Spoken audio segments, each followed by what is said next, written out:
yang menurut Islam sendiri itu suatu hal yang gimana itu ya sangat sangat berbalik arah. Ketika Islam menguatkan bahwa istrimu ya istrimu gitu loh, nggak boleh di-share, nggak boleh di-share. Assalamualaikum warahmatullahi wabarakatuh. Ya, kami di sini kami dari sini untuk menyelesaikan tugas untuk mereview buku filsafat yaitu Plato. Ya, dan kami di sini mengundang saudara Wildan dari Malang. Bagaimana pendapat Anda tentang Plato? Kita harus tahu dulu sebelumnya Plato itu siapa? Dari artikel-artikel dan jurnal yang telah saya baca, Plato ini lahir di Athena tahun 427 sebelum Masehi dan meninggal tahun 347 sebelum Masehi. Beliau hidup selama 80 tahun dan juga meninggal di Athena. Plato ini sebenarnya merupakan keluarga mudanya, keluarga bangsawan di situ. Karena sangat berpengaruh itu, makanya dia bisa mudah untuk mendapatkan pengetahuan dari kecil. Karena dari kecil dia itu sudah belajar sastra, musik, dan juga seni-seni lainnya. Dan ketika umur 20 tahun dia guru filsafat atau guru filsafat? Semua yang mendukung dalam filsafat yang menjadikan dia sebagai pemikir seorang pemikir filsafat. Guru pertama yakni Kratilos. Dia guru pertama tentang filsafat. Jadi murid dari Herotilos yang mengemukakan bahwasanya hidup itu seperti air. Jadi hidup itu mengalir. Setelah itu siapa?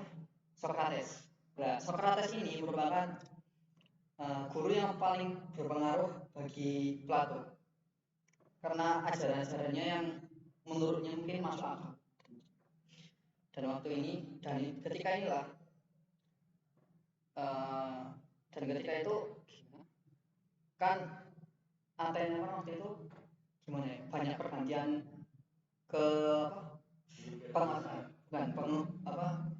kekuasaan ya masa. Nah waktu itu mereka penguasa ini menganggap siapa Sokrates ini merupakan ajaran yang terlarang. Nah gitu, ini yang kalau saya baca. Maka dari itu Sokrates dihukum lah. Tetapi Plato waktu itu ya sebagai sebagai pedomannya, sebagai idolanya, Plato ya nggak terima, menganggap bahwasanya apa yang telah dilakukan pemerintahan saat itu merupakan suatu dosa yang sangat besar. Maka dari itu setelah sepeninggalannya Sokrates, Plato ini keluar Athena.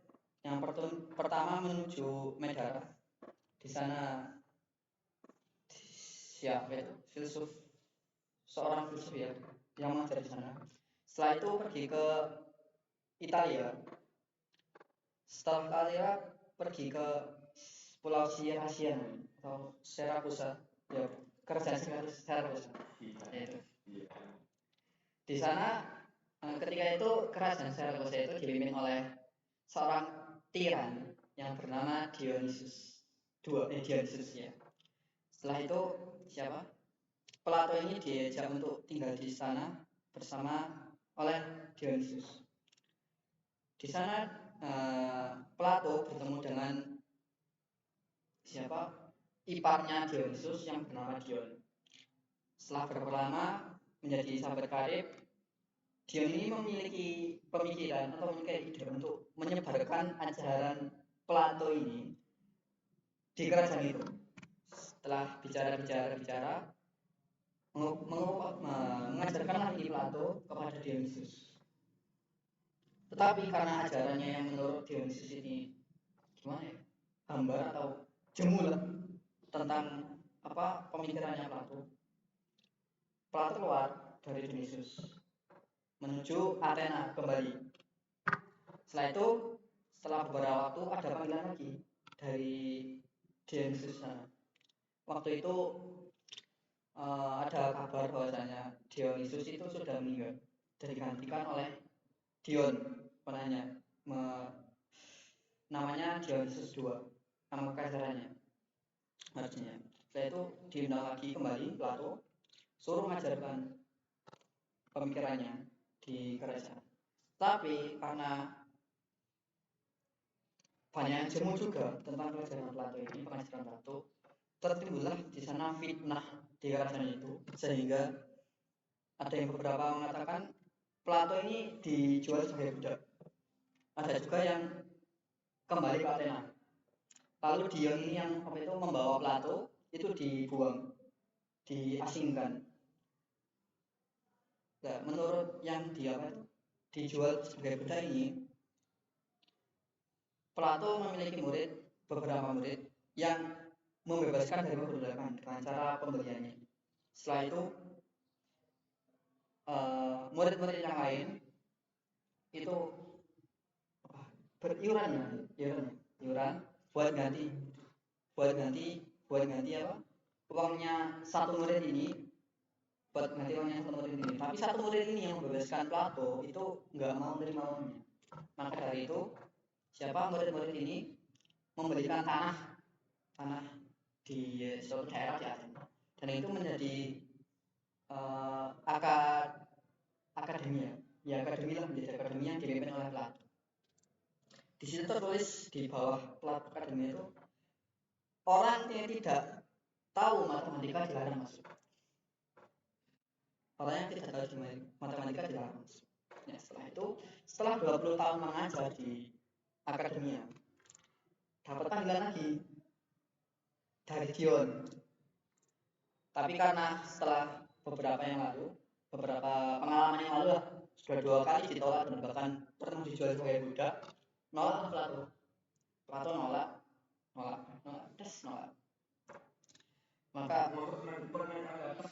ya enggak. Nolak. Nah, itu Plato ini memutuskan untuk tetap di akademia hingga ketika itu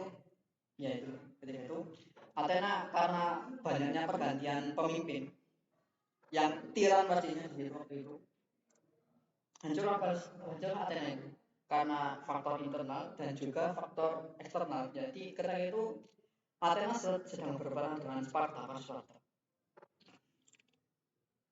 Nah, waktu ini pada masa ini kejatuhan Athena ini muncul sebuah pemikiran atau pendapat yang sekarang salah satu buku terkenal dari Plato, yakni Republika. Republika ini membahas tentang kejatuhan Athena, yakni yang disebabkan oleh faktor eksternal menurut Sparta sendiri, dan juga menurutnya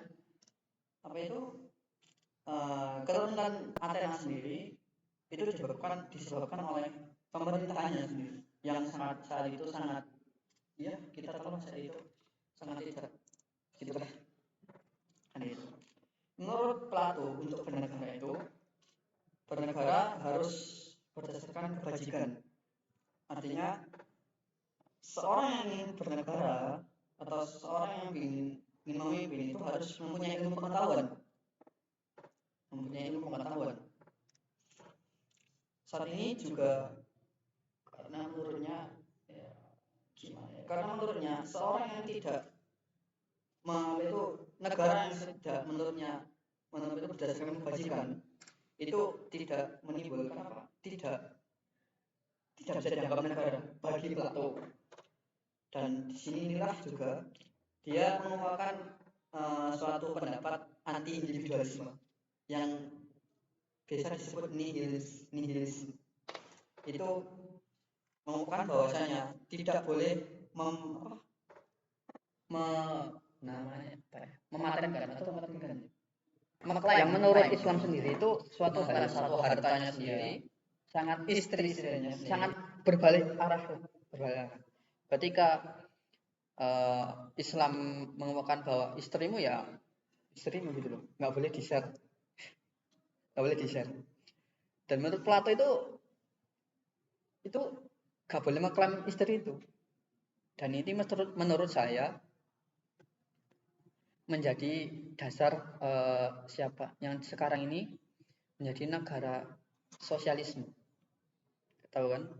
Menurut saya gimana itu orang yang kerja dapat uang, yang kerja dapat uang, sama toh dengannya itu nggak mengklaim satu, nggak mengklaim yang lain. Dan apakah itu cocok dengan Kalau saya enggak loh, sangat enggak dua kali maksud saya sangat enggak cocok. Kenapa? Menurut saya itu kan mereka berpikiran itu menjadi sesuatu yang adil kan, tapi menurut saya itu enggak adil sama sekali. Keadilan itu apa sih? Menurut sampean keadilan itu apa? keadilan itu menyamaratakan sebuah Nah, bukan menyamaratakan itu namanya adil. Kalau keadilan memberi ke yang membutuhkan. nah, gitu. Jadi kan mudahnya adil ini kan bijak, Ya, ya kan? Tapi menurut Plato itu adil ada setara, semuanya mendapatkan. Tidak boleh mengklaim, ini milikku, ini milikku, gitu. Dan ini juga yang kita tahu sebagai ajaran Islam yang melenceng, yakni Syiah. Di sana ada ajaran, kata ustaz saya itu, pekmu, pekku, pekku, pekku. Gitu. Istrimu, istriku, istriku juga istriku. Jadi bisa di-share. Ini juga menurut saya yang sangat berkebalikan dengan itu, sangat berkebalikan dengan ajaran Islam. Ya gitu. Selanjutnya, ya, nihilisme ya. Oh, tadi? Ya dari itu. Dan juga menurut Plato, bukan, itu dari ini ya, di mana? Medara ya. Di Medara itu Plato juga sering berdialog ya dengan itu, yang menciptakan buku dialog banyak sih sebenarnya punya. Salah satunya judul Politia dan seterusnya, banyak emang Plato itu.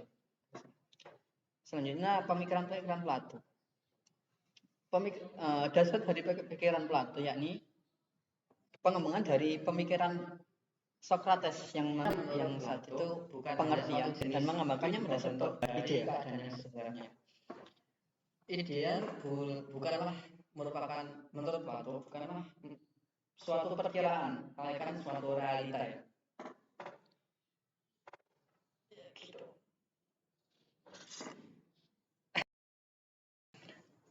Menurut Plato, hubungan antara dunia yang nyata dan dunia yang tidak bertubuh atau abstrak serupa dengan hubungan konsep menjadi dalam pemikiran Herakleitos dan konsep ada dalam pemikiran Parmenides.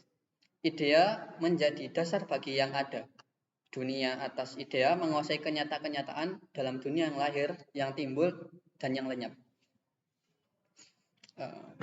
Dan juga semua pengetahuan adalah tiruan yang sebenarnya, yang timbul dalam jiwa sebagai ingatan kepada dunia yang asal.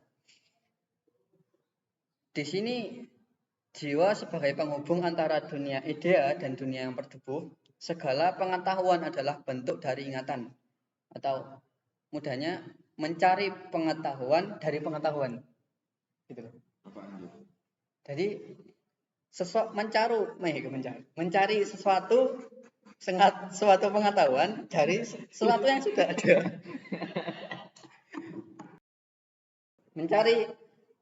mencari pengetahuan dari sesuatu yang sudah ada.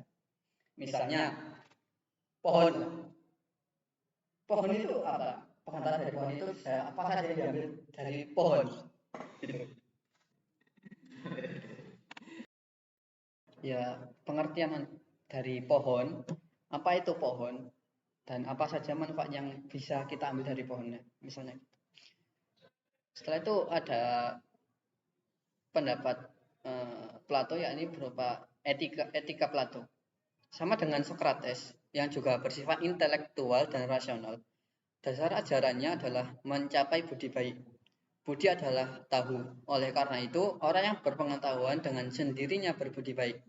Sebab itu, sempurnakanlah pengetahuan dengan pengertian. Ya.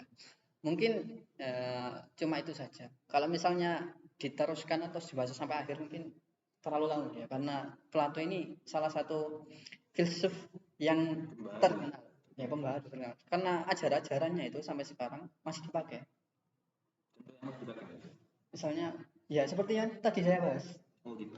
Apa itu tentang bernegara? Bukan bernegara ya, apa itu tentang anti individualisme gitu.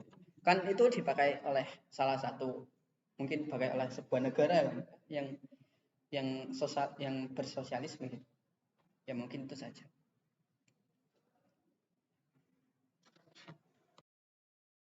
Ya dari penjelasan Anda tadi, bisakah Anda menyimpulkan atau menjelaskan secara singkat dan jelas tentang Plato?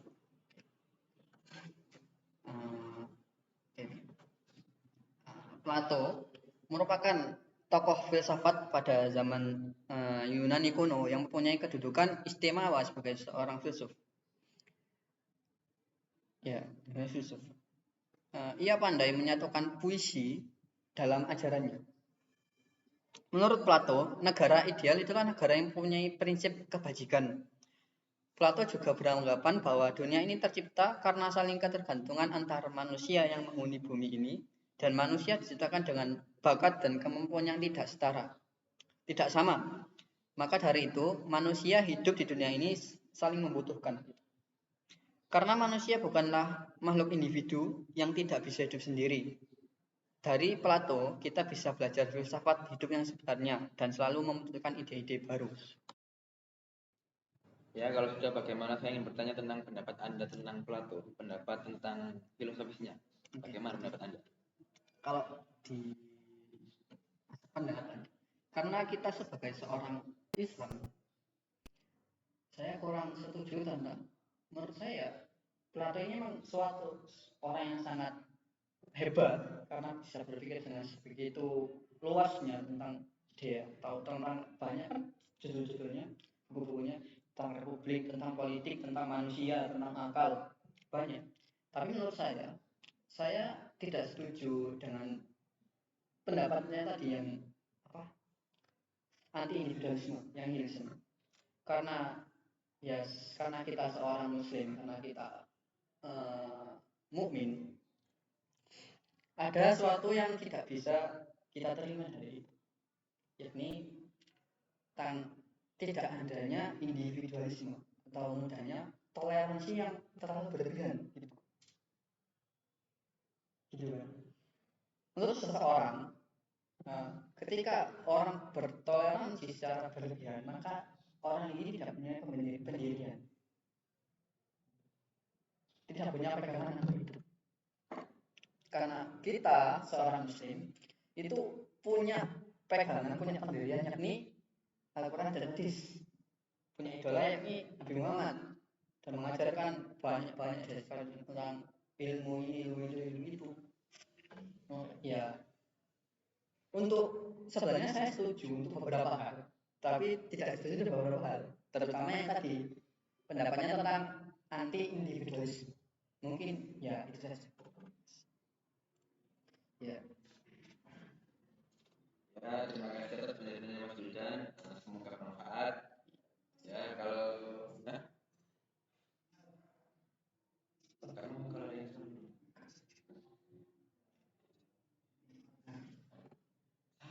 Ya, mungkin ya itu saja. Kita akhiri saja ya, dengan baca salam. Assalamualaikum warahmatullahi wabarakatuh. Dan kafaratul majelis. Assalamualaikum.